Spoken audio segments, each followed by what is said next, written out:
Hello friends, good evening to all of you. So आज के इस वीडियो में हम करेंगे Jammu and Kashmir Panchayati Raj act 1989 part lecture 4। So आज का हमारा रहेगा लेक्चर 4। 3 वीडियो मैंने ऑलरेडी अपलोड कर दी है अपने इसी यूट्यूब चैनल पे, तो आप उन वीडियोज़ को ज़रूर देखिएगा। अगर हम बात करें जम्मू एंड कश्मीर पंचायती राज एक्ट 1989 की, तो ये बहुत ही इंपॉर्टेंट टॉपिक है। अगर हम बात करें JK SSB अकाउंट असिस्टेंट की, तो JK SSB अकाउंट असिस्टेंट के लिए एक पर्टिकुलर वहाँ पे टॉपिक दिया हुआ है। तो मान के चलिए कि आपको 2 और 3 क्वेश्चन जहाँ से आने ही आने हैं, डेफिनेटली आने हैं। वैसे अगर हम बात करें जो ये टॉपिक जो है पंचायती राज एक्ट 1989, ये काफ़ी लेंथी है। तो मैंने कोशिश की है उन एरियाज़ को कवर करने की जो बहुत ही इंपॉर्टेंट है, मोस्ट इंपॉर्टेंट उन एरियाज़ को कवर करने की कोशिश की है। इस वीडियो से पहले मैंने तकरीबन 3 वीडियोस, लेक्चर जो 4 है, 3 वीडियोस के 3 पार्ट पहले और एक मैंने चैप्टर्स के ऊपर वीडियो बनाया हुआ है जम्मू एंड कश्मीर पंचायती राज एक्ट 1989। मैं आपको दोबारा से रिपीट करा दूं। जम्मू एंड कश्मीर पंचायती राज एक्ट में 14 चैप्टर्स हैं। There are 14 chapters, 83 sections and 6 schedules. तो ये है जम्मू एंड कश्मीर पंचायती राज एक्ट 1989 में 14 चैप्टर्स हैं, 83 सेक्शंस हैं एंड 6 शेड्यूल्स हैं। तो ये हमारा रहेगा पार्ट 4। पार्ट 4 में आज हम पढ़ेंगे the district planning and development board. इससे पहले हमने पढ़ा था, इससे हमने जो पहले टॉपिक किए थे, हमने हल्का पंचायत के बारे में पढ़ा था।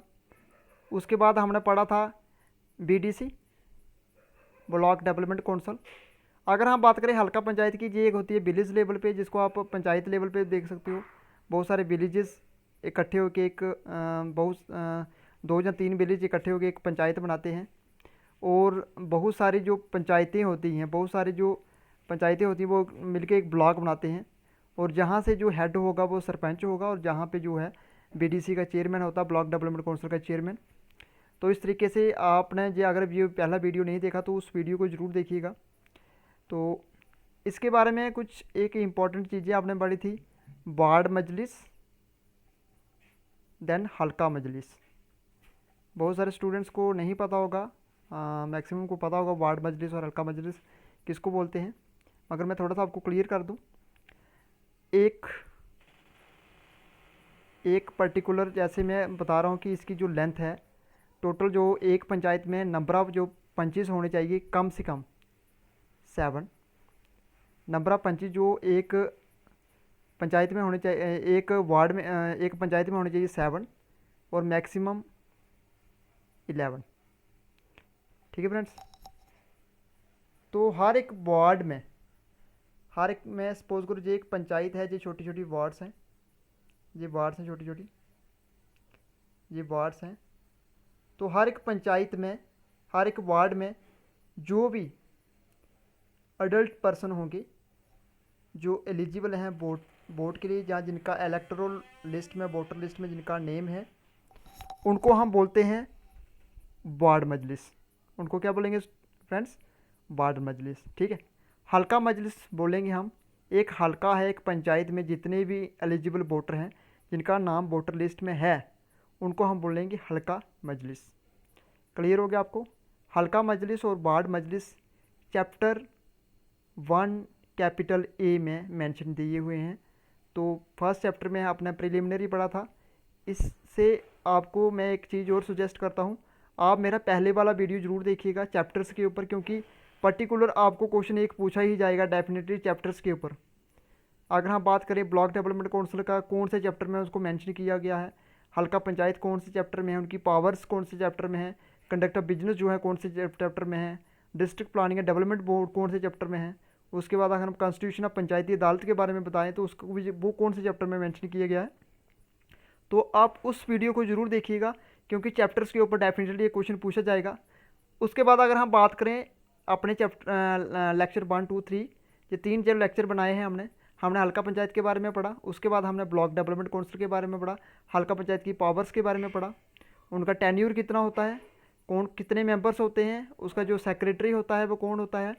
उसके बाद हमने ब्लॉक डेवलपमेंट काउंसिल के बारे में पढ़ा, उसका ब्लॉक डेवलपमेंट काउंसिल के कितने मेंबर्स होते हैं, हेड कौन होता है, उसका टेन्यूर कितना होता है, और ब्लॉक डेवलपमेंट काउंसिल का जो हेड होता है, जो सेक्रेटरी होता है, वो कौन होता है। ठीक है। तो फ्रेंड्स ये हमने पढ़ लिए। विलेज लेवल पे या पंचायत लेवल पे आप उसको हल्का पंचायत बोलेंगे, और ब्लॉक लेवल पे ब्लॉक डेवलपमेंट काउंसिल और डिस्ट्रिक्ट लेवल पे district planning and development board. ये 3 चीज़ें हैं जो हमारे जम्मू एंड कश्मीर पंचायती राज एक्ट 1989 में बताई गई हैं। तो चलिए वीडियो स्टार्ट करते हैं। सबसे इम्पॉर्टेंट चीज़, और अगर आप इस चैनल पे न्यू हैं तो प्लीज़ मेरे चैनल को लाइक कीजिए और सब्सक्राइब कीजिए and don't forget to press bell icon. तो चलिए फ्रेंड्स, आज शुरू करते हैं पार्ट 4। तो पार्ट 4 में आज हम पढ़ेंगे district planning and development board. Chapter 11 में जो मेंशन किया गया है। कौन से चैप्टर में फ्रेंड्स? चैप्टर 11 में। चैप्टर 11 में है ये district planning and development board. उसके बाद अगर हम बात करें district, each district shall have a district planning and development board to be constituted by the government by notification in the government gazette. तो जहाँ पे बताया कि हर डिस्ट्रिक्ट में क्या होगा, district planning and development board होगा, जो कि कंस्टिट्यूटेड किया जाता हुआ government by notification in the government gazette. तो district planning and development board मैंने शॉर्ट फॉर्म में लिखा हुआ है, district planning and development board shall comprise the following. इसमें कौन कौन से मेंबर्स होंगे? अगर हम इसकी बात करें district planning and development board की, तो जहाँ पे जो होगा, एक तो चेयरपर्सन होगा। चेयरपर्सन जितने भी होंगे, बीडीसी जितने ब्लॉक के चेयरमैन है, चेयरपर्सन वो होंगे। सेकंड नंबर पे member of parliament representing the area. J member of parliament उन एरियाज़ को रिप्रेजेंट करेंगे जिनकी कंस्टिट्यूंसी के अंदर आता है। एमपी पता आपको कौन से होते हैं? मेंबर ऑफ पार्लियामेंट, ठीक है। उसके बाद member of the state legislature representing the area with in the district. उसके बाद मेंबर ऑफ स्टेट लेजिस्लेचर के। स्टेट लेजिस्लेचर में आपको पता है एक होता है लेजिस्लेटिव असेंबली, एक लेजिस्लेटिव काउंसिल। तो लेजिस्लेटिव असेंबली के जो पर्सन होते हैं उनको बोलते हैं हम एमएलए, और लेजिस्लेटिव काउंसिल के मेंबर को हम बोलते हैं हम एमएलसी। ठीक है friends, member of legislative assembly and MLC को बोलते हैं मेंबर ऑफ लेजिस्लेटिव काउंसिल। ठीक है। और कुछ एक इम्पॉर्टेंट चीज़ मैं आपको थोड़ी सी और बता देता हूँ। जब हमारा जम्मू कश्मीर का एक अलग सा कॉन्स्टिट्यूशन था, आर्टिकल 370 और 35 को रिमूव करने के बाद, उस समय हमारे जम्मू एंड कश्मीर में हमारे स्टेट लेजिस्लेचर में 2 हाउसेस थे। ठीक है। एक होता है मेंबर ऑफ लेजिस्लेटिव असेंबली, जिसको जो एमएलए थे किसके? लेजिस्लेटिव असेंबली के। एक था लेजिस्लेटिव काउंसिल। ठीक है फ्रेंड्स, लेजिस्लेटिव असेंबली और लेजिस्लेटिव काउंसिल। आज की डेट में जो लेजिस्लेटिव काउंसिल है ये नहीं है, सिर्फ लेजिस्लेटिव असेंबली है। ठीक है friends.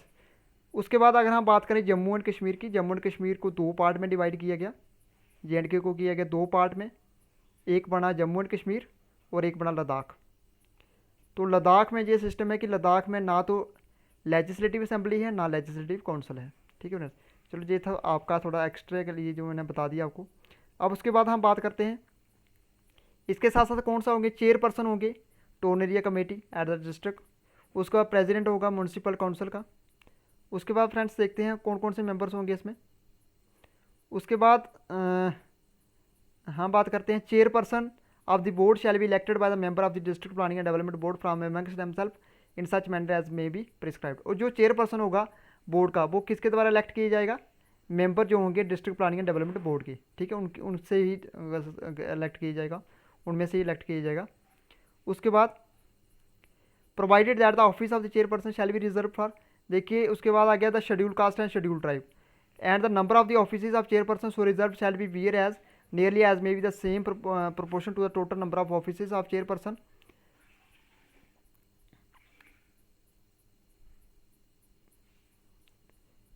Proportion of the total number of offices of the chairperson to be filled by direct election in the state as the population of the SC and the state or ST in the state varies to the total population of the state, and such offices of chairperson may be allotted by rotation to different districts in the state in such manner and by such authority as may be prescribed.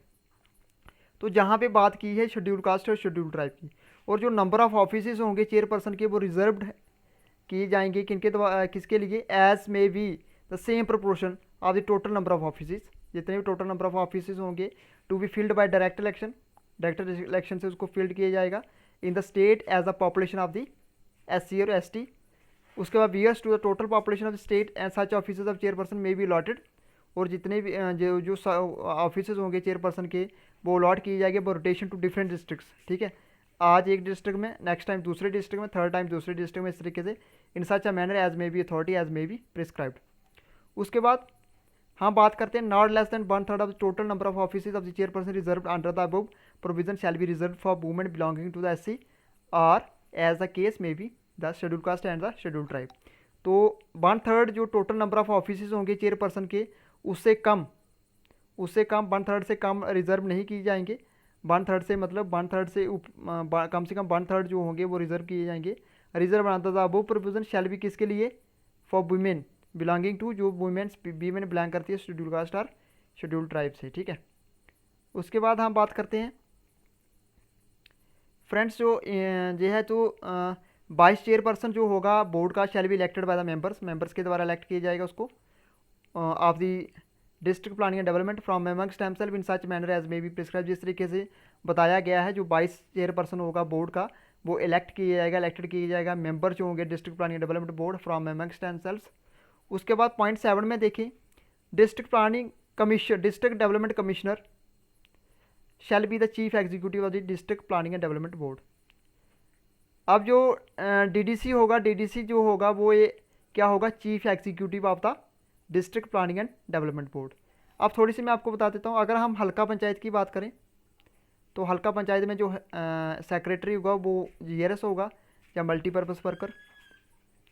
उसके बाद अगर हम बात करें BDC block development council, तो BDC का जो secretary होगा उसको हम बोलते हैं BDO ब्लॉक डेवलपमेंट ऑफिसर। उसके बाद अगर हम district planning and development board की बात करें तो जहाँ पे जो हेड होगा वो DC होगा, DC district development commissioner shall be the chief executive of the district planning and development board. उसके बाद फ्रेंड्स हम बात करते हैं नेक्स्ट पॉइंट में। नेक्स्ट जो पॉइंट है point number 8, the chairperson of the district planning and development board shall be paid such monthly honorarium as may be prescribe by the government, ठीक है। जो चेयरपर्सन होगा district planning and development board का, उसको भी पैसे वगैरह पेड किए जाएंगे, उनकी जो मंथली जो सैलरी होगी वो उनको मिलेगी as may be prescribe by the government. अब इसकी बात करते हैं पावर्स और फंक्शंस की। देखिए फ्रेंड्स, अब बात करते हैं इनकी पावर एंड फंक्शंस की। तो पावर एंड जो फंक्शन जो हैं district planning and development board के चैप्टर 12 में बताए गए हैं। कौन से चैप्टर में है, चैप्टर 12। तो इसमें कौन कौन से हैं, तो consider and guide the formulation of development programmes, ठीक है, गाइड एंड फॉर्मुलेट करना डेवलपमेंट प्रोग्राम्स को फॉर द डिस्ट्रिक्ट के लिए, and indicate priorities for various schemes के लिए प्रायोरिटीज़ को इंडिकेट करना, and considered issues relating to the speedy development and economic upliftment of the district, ठीक है। उसके बाद सेकंड पॉइंट में है to review periodical progress and achievement of development plans, ठीक है, रिव्यू करना पीरियोडिकल जो भी प्रोग्रेस है अचीवमेंट ऑफ डेवलपमेंट प्लान्स को और स्कीम्स, एंड मेक रिकमेंडेशन करना to the government and Halqa Panchayat as it considered appropriate. उसके बाद हम बात करते हैं थर्ड पॉइंट की। पॉइंट नंबर 3 में बताया गया है to function as a working group of formulation of periodic and annual report annual plans for the district. उसके बाद पॉइंट 4 में to formulate and finalise the plan and non plan budget for the district, ठीक है, formulate करना and finalise करना जितने भी plan और नॉन प्लान बजट जो हैं डिस्ट्रिक्ट के लिए। उसके बाद to approve the budget of the BDC and supervise and coordinate their work, ठीक है, जितने भी बजट वगैरह होंगे ब्लॉक डेवलपमेंट काउंसिल को उसको अप्रूव करना। उसके बाद 6 नंबर पे है to promote and assist cooperative institution, cooperative institution को प्रमोट करना, उनको असिस्ट करना, उनकी हेल्प करना। नेक्स्ट फ्रेंड्स हम बात करते हैं कॉन्स्टिट्यूशन ऑफ पंचायती अदालत, बहुत ही इंपॉर्टेंट, जहाँ से क्वेश्चन आपको आने की संभावना जो है 99% है। क्यों? क्योंकि कॉन्स्टिट्यूशन ऑफ पंचायती अदालत अगर हम बात करें ये चैप्टर 13 में है, 13 चैप्टर में। और कॉन्स्टिट्यूशन ऑफ पंचायती अदालत में क्या है, क्या चीज़ें दी गई हैं, तो जहाँ पे बताया गया कि हर हल्का में क्या होगा, पंचायती अदालत होगी। एक चीज़, एक पॉइंट, हर हल्का में एक पंचायती अदालत होगी। सेकंड पॉइंट में ये दिया हुआ फ्रेंड्स, जो पंचायती अदालत होगी उसमें 5 मेंबर्स होंगे। How many members? 5 मेंबर्स यहाँ पे होंगे जो नॉमिनेटेड की जाएगी प्रिस्क्राइब्ड अथॉरिटी के द्वारा। अब ये मेंबर्स कौन से होंगे, ये मेंबर्स की जो क्वालिफिकेशन है वो क्या होनी चाहिए, जो मेंबर ये इलेक्ट करेंगे वो कौन से मेंबर होने चाहिए, चलिए बताते हैं वो कौन से मेंबर होने चाहिए। पहले तो ये मेंबर जो होने चाहिए ये लिटरेट होने चाहिए, पढ़े लिखे होने चाहिए। सेकंड नंबर पे जो ये मेंबर्स हैं, ये मेंबर कौन से होने चाहिए, जिन्होंने 30 ईयर्स इनकी एज हो गई है। सेकंड नंबर पे अब ये मेंबर जो होंगे ना इसमें कोई सरपंच होगा मेंबर, ना नायब सरपंच होगा, ना ही पंच होगा। ठीक है। कॉन्स्टिट्यूशन ऑफ पंचायती अदालत जो है ये पार्ट 13 में आता है, और जहाँ पे बताया हुआ है कि जो पंचायती अदालत होगी वो हर एक हल्के में होगी। सेकंड नंबर पे पंचायती अदालत में 5 मेंबर्स होंगे जो नॉमिनेटेड किए जाएंगे प्रिस्क्राइब्ड अथॉरिटी के द्वारा। अब ये मेंबर की क्वालिफिकेशन क्या होनी चाहिए, एक ये पढ़े लिखे होने चाहिए, एक इनकी एज जो 30 ईयर्स होनी चाहिए, और थर्ड नंबर पे बताया हुआ है ना ही सरपंच और ना ही नायब सरपंच और ना ही पंच इसके मेंबर हो सकते हैं। आप नेक्स्ट देखते हैं इसका और क्या है बताया हुआ है।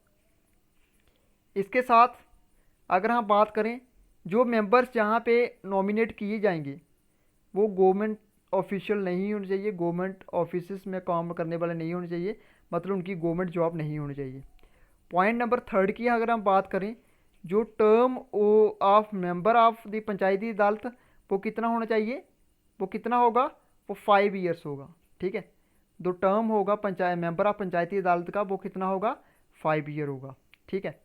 अब इसके साथ 3 members of the Panchayati Adalat shall form the quorum. अब फ्रेंड्स एक वर्ड आ गया बहुत ही इंपॉर्टेंट, मैक्सिमम स्टूडेंट्स को पता होगा, जिनको नहीं पता उनको मैं बता देता हूँ। कोरम होता है, अगर हम बात करें हमारे पार्लियामेंट की बात करें, पार्लियामेंट में 2 हाउसेज होते हैं, लोकसभा और राज्यसभा। कई बार उनकी प्रोसीडिंग स्टार्ट करने के लिए जो मेंबर्स होने चाहिए वो कितने होने चाहिए, तो जहाँ पे कोरम है कि कम से कम मिनिमम जो मेंबर्स होने चाहिए पंचायती अदालत में जिससे वो अपनी प्रोसीडिंग स्टार्ट कर सके, वो कम से कम कितने होने चाहिए, मिनिमम जो मेंबर्स कितने होने चाहिए, ताकि वो काम का जो पंचायती अदालत का जो काम है उसको वो कर सकें। तो जहाँ पे बात की है 3 members out of the 5 members, 5 member में से 3 मेंबर जो कम से कम 3 मेंबर्स होने चाहिए, ताकि पंचायती अदालत की जो है काम को उसकी प्रोसीडिंग को उसको स्टार्ट किया जा सके। तो 5 में से अगर 3 हुए तो बात होगी कितनी, 60%। तो जहाँ पे आप अप्रॉक्सीमेटली लगा सकते हो कि 60% अगर बंदे प्रेजेंट हो गए तभी ये कोरम जो उसका जो काम काज है पंचायती अदालत का वो स्टार्ट होगा। अगर 3 में से 2 बंदे प्रेजेंट हैं फिर ये काम का स्टार्ट नहीं हो सकता। तो मिनिमम जो number of member of the Panchayati Adalat shall form the quorum, 3 members होने चाहिए कम से कम। बहुत ही इंपॉर्टेंट, अगर आप इसके चेयरपर्सन की बात करें, देखिए फ्रेंड्स जो चेयरपर्सन होगा, चेयरपर्सन जो होगा पंचायती अदालत का the member of the Panchayati Adalat shall elect any member from amongst themself to be the chairperson of such Panchayati Adalat. ठीक है। तो चेयरपर्सन होगा पंचायती अदालत का, जो मेंबर्स होंगे पंचायती अदालत के वो इलेक्ट करेंगे any member from amongst themself, उनमें से ही अपने में से ही मेंबर वो इलेक्ट करेंगे the chairperson of such Panchayati Adalat. ठीक है। उन्हीं 5 में से एक मेंबर वो सेलेक्ट करेंगे। अब जो सेक्रेटरी होता है पंचायती अदालत का वो कौन होता है, सेक्रेटरी जो होगा हल्का पंचायत का shall act as a judicial clerk. अब जो हल्का पंचायत का सेक्रेटरी कौन होता है, हल्का पंचायत का सेक्रेटरी होगा जीआरएस या मल्टीपर्पज़ वर्कर। ठीक है। तो वो एक्ट करेगा एक जुडिशियल क्लर्क का to the Panchayati Adalat for the purpose of recording its proceeding and decision and such other duties as may be prescribed. ठीक है। उसके बाद ये थी कुछ इंपॉर्टेंट जो मैंने आपको बताया कॉन्स्टिट्यूशन ऑफ पंचायती अदालत district planning and development board के बारे में। तो ये हमारा लास्ट वीडियो था आज का। नेक्स्ट वीडियो में हम कोशिश करेंगे इसके क्वेश्चंस करने की, ताकि आपका जो टॉपिक अच्छे तरीके से क्लियर हो सके। तो आज के लिए ये इतना ही है, तो मिलते हैं हम नेक्स्ट वीडियो में। लास्ट में मैं आपको एक ही चीज़ बोलूँगा, प्लीज़ लाइक कीजिए मेरे चैनल को, सब्सक्राइब कीजिए and don't forget to press bell icon. और अगर आपको कहीं पे थोड़ा सा डाउट है तो आप कमेंट सेक्शन में जाके मुझे ज़रूर बताइएगा। अगर मुझसे कोई चीज़ रह गई तो आप कमेंट सेक्शन में मुझे कमेंट करके बता सकते हैं कि कौन सी चीज़ आपने छोड़ दी है। तो थैंक यू, बाय बाय।